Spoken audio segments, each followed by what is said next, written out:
Looking a lot like a piece of Italian cinema, this US slasher appears as if it could have been made by Fulci, Bava, Argento, or even Lenzi. But is this a respectful take on European cinema?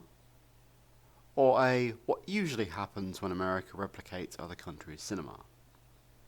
Starring Christopher Alport, who you'll probably know from Jack Frost, David Gale from Reanimator, and a young debuting Yancey Butler.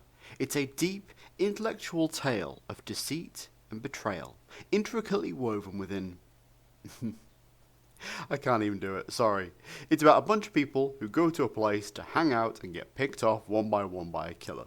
It's as deep as a puddle and as intellectual as a Sharknado film. Now, the first thing I noticed was how ugly it all was. To clarify, I did say it looks like an Italian horror classic, but those looked the way they did because they were considerably older than this. This was 1979, so why did it look so incredibly dated?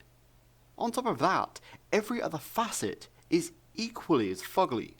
Like, they blended Italian influences with hokey, non-existent budget shenanigans. What makes it worse is how alarmingly boring it is. How can such a violent film be boring, you ask? Well, ask writer-director David Paulson, known best for his time working on Dallas, because I don't have a damn clue. It was one of those films that pained me. I insist on watching a movie all the way through, but wow, this was a challenge. I almost had to go full Tom and Jerry and apply matchsticks to my eyes. This was one of the most lifeless efforts I've seen in years. There are so many slashers out there. This is by far one of the worst, and within that genre, that's really saying something.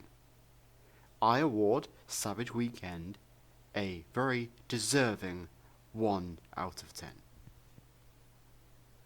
So rant time. As I said, I insist on watching a film from start to finish, no matter how bad it gets, but there have been 2 exceptions to my rule. First of all, a Serbian film from 2010. Now, to clarify, I am not easily shocked in the slightest, nor grossed out. But the sight of a man having sex with a seconds-old baby is where I draw the line.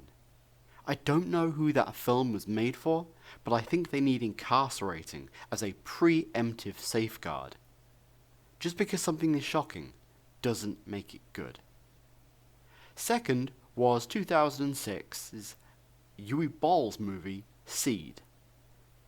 Now, I don't actually mind Uwe Boll. I think he has a unnecessarily bad rap, and believe he's actually done some really quite enjoyable films, such as Darfur or Postal.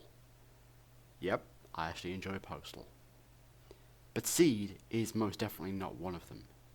In an interview, he explained that the opening credits footage of extreme animal cruelty was to demonstrate how sick man can be.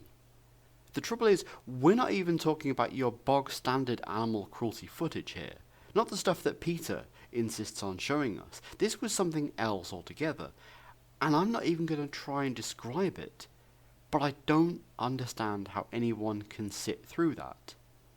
And an animal lover, like me? Absolutely not. Boll, what the fuck? So, what did you guys think of Savage Weekend? Do you agree with my rating? Are there any movies you had to turn off before the end? Tell me in the comments below, like the video, and if you haven't already, please subscribe. Later, folks.